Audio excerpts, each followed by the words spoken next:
Hey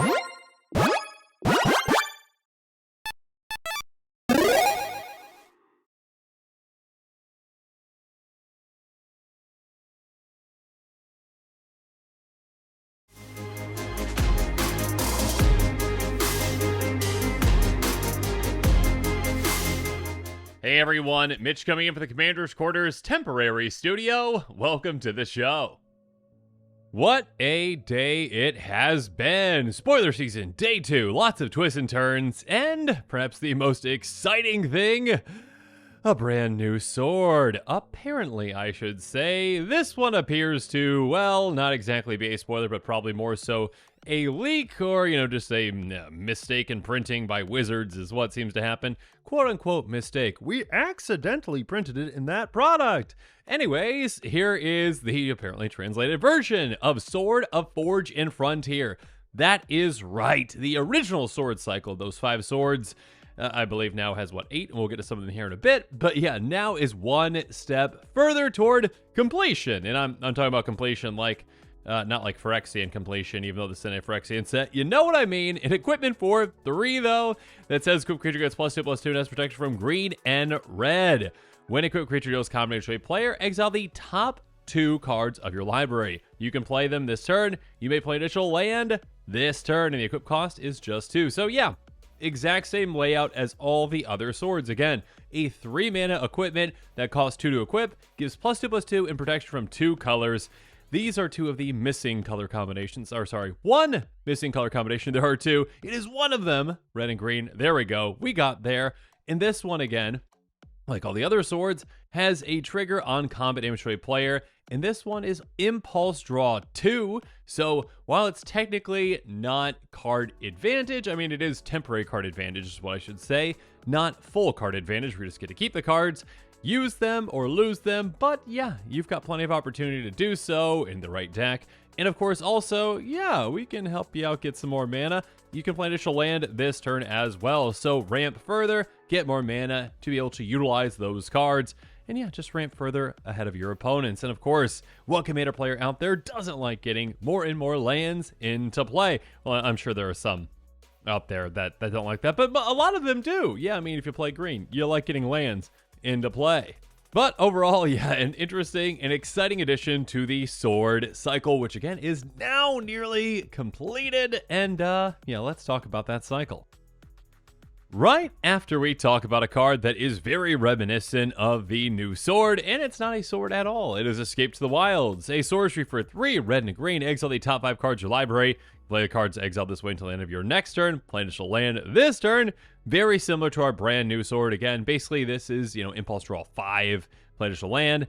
Our sword is going to be Impulse Draw 2, but of course also, again, an additional +2/+2, pro red, pro green, and yeah, it is a repeatable effect that, we can use and abuse with, something like Double Strike, or again, just extra combats, or yeah, just, going to another turn and hitting an opponent again. So yeah, there are plenty of different ways to get a ton of value out of it. Not that you can't use and abuse of Escape to the Wilds as well, but yeah, this sword can definitely be a very powerful thing. And yeah, plenty of fans out there of Escape to the Wild, so I can definitely see players playing this brand new sword as well. Now, let's talk about the swords. Yeah, it's been a long day. Forgot which order everything was in. Anyways, Sword of Body and Mind, Sword of Peace and Famine, Sword of Fire and Ice, Sword of Light and Shadow, Sword of War and Peace. Those are the original 5. Then we've got Sword of Sinew and Steel, Sword of Truth and Justice. Not sure why I did that one that way, but it felt right. Anyway, Sword of Hearth and Home. So yeah, again, over the years, a long time ago, we get those 5 original swords. Then we got 3 over, I believe the first 2, the Sword and Sinew and Steel and Truth and Justice were both, Modern Horizons 1? Sword of Hearth and Home was Modern Horizons 2, so it's been quite a while since we've actually gotten a new sword. And yeah, I mean, a brand new edition. We shall see how, how popular this brand new one is compared to these other ones. And actually, when it comes to swords, they are all quite pricey. Again, a mythic, a chase card in many situations. And yeah, we'll see how this new one stacks up. Now, when it comes to the most popular sword in Commander, that of course would be Sword of Feast and Famine. Oh my goodness, here we go. Equipped creature gets +2/+2, pro green, pro black. Equipped creature deals combination to a player. That player discards a card and you untap all lands you control. yeah, this is definitely popular because of making a player discard a card. Not at all. No, it is definitely that untapping all your lands, kind of like a Bear Umbra in a way, something like that. But yeah, being able to untap your lands is, of course, a very powerful thing, giving you access to a ton of mana. And yeah, I mean, pretty relevant color set protection from as well. Overall, out of all of the decks in Commander, this one sees play in 3% of eligible decks, which is a ton, especially considering this is a $50 card, which is absolutely ludicrous. Now, when it comes to the least popular sword out of the cycle, well, it's actually from the original cycle of 5, with Sword of Body and Mind only seeing play in 1% of eligible decks, which is still quite impressive because, well, it's still a $14 card. And yes, I mean, being the worst sword doesn't make it a bad card. It's still a good card. +2/+2, pro green, pro blue. Creature combo to a player, create a 2/2 green wolf creature token, and that player mills 10 cards. Yeah, both kind of lackluster, especially in comparison to other swords. But yeah, we shall see exactly how the brand new sword stacks up compared to these. I guess it's going to be somewhere between. It's definitely not going to be Sword of Feast and Famine levels, but it's definitely going to be above the Sword of Body and Mind levels. I mean, just take a look at the most recent sword that we got. Again, Sword of Hearth and Home. Again, I believe that was Modern Horizons 2, if I'm looking at that symbol correctly. Equipment for 3, obviously. +2/+2, pro green, pro white. Equip creature deals combo to a player. Exile up to one target creature you own, and then search your library for a basic land card. Put both cards onto the battlefield under your control, then shuffle. Basically, a blink effect and a ramp effect. So, somewhat similar in a way to that ramp effect. I mean, obviously you need that additional land in your hand, though again, it can be any kind of a land that's in your hand. It does not have to be basic. So there's a somewhat difference there. But yeah, the impulse draw versus the blink. Obviously, certain decks are going to like that blink more. Some are going to like the impulse draw more. Yeah, we're going to have to see how this one stacks up. But yeah, as you can see, Wizards is probably designing a few more cards, with Commander in mind. Sword of Hearth at Home. I do feel like it's a good card for a lot of Commander decks out there, or a lot of decks, I should say, that really focus on ETBs and like ramping, etc., etc. So yeah, I think this new sword also is kind of designed with that in mind as well. This one actually is the second most popular sword at 3%, 50,000 decks, and this one's $8, so very budget-friendly compared to the other ones, but still not nearly as budget-friendly as I would need it to be to use it in one of my decks. And when it comes to commanders that might want to consider this brand new sword, well, Omnath is one of the first ones that came to my mind. Yeah, the Angry Jelly Bean. 5/5 Elemental. Landfall land enters the battlefield under control. You get a 5/5 red and green elemental creature token onto the battlefield. So yeah, a deck built around Omnath is going to have a ton of lands, because you're going to have a lot of ways to get more and more lands into play, like this sword definitely can as well. I mean, also just keep in mind, Omnath getting the sword attached to it, a 7/7 pro-green, pro-red, swinging at your opponents, that can be quite deadly as well. So yeah, impulse draw, utilizing more and more of those lands that you're getting into play, or, those cards that you're going to be playing to probably get more lands, to get more elementals.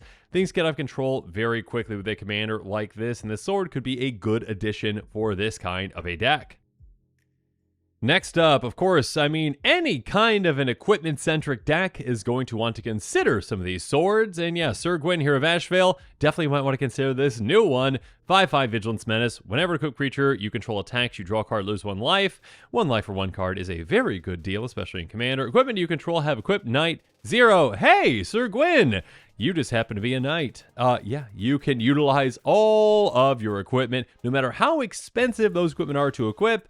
With those swords being 2, which is not nothing. It is a low amount, but again, that does add up throughout the game, and just turns that into, how about spend 0 mana for that? So Sir Gwyn's just like, yeah, take all the equipment, throw it onto me. Or, in, certain knight tribal decks, hey, just, share the wealth. Share those equipment around to other knights as well. When it comes to the swords, though, yeah, including this one as well, yeah, any kind of a Voltron commander like Kosai might want to consider it as well. Penitent Warlord, hey, as long as Kosai is enchanted, equipped, and has a counter on it, it has, whenever it deals counter to an opponent, you draw that many cards. Kosai deals that much damage to each other opponent. The sword would be one of those requirements. It would be equipped. So, yeah, you're going to need a good amount of equipment in this kind of a deck. Yeah, basically, hey, do you like equipment? Do you like, Voltron? Do you like Landfall? Those are the considerations for this sword. I guess Impulse Draw as well. I should have mentioned Prosper. Too late now, though! Yeah, it's quite late in the day, need another cup of coffee, but yeah, a very exciting new sword. Sword of Fortune Frontier, I guess I should say a new exciting potential sword, because again, this one has not been officially confirmed that I have found. But yeah, this seems very legitimate, and yeah, Wizards, my goodness, what a leaky ship you have this set. But yeah, I think a lot of players out there, once this is officially confirmed, are going to be really excited about this brand new sword, and there is finally only one sword left. One sword left to complete the entire cycle. I mean, although, you know, they might do like different offshoots where they eventually do like 3 color swords or 4 color swords or, oh my goodness, a 5 color sword. Regardless, until that day, you're just going to have fun with the 2 color swords.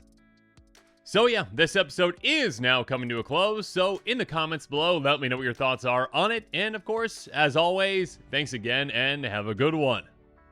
This show and episodes like this one are possible thanks to viewers like you. If you're looking for an easy way to help support this show, make sure that you like, share, and subscribe. Also, hit that bell notification icon so you don't miss any new episodes. You can also go check out our playmats and other merchandise at thecommandersquarters.com. We also have a ton of brand new t-shirt designs in stock, so make sure you check out those as well. Another easy way to support this show is with our TCG Player affiliate links. So whether you're buying a deck or individual cards, you can use this general link right here or one in the description. And the final way that you can support this show is by supporting us directly by becoming a patron. There are many benefits to being a patron, and I truly couldn't do this without all of their support.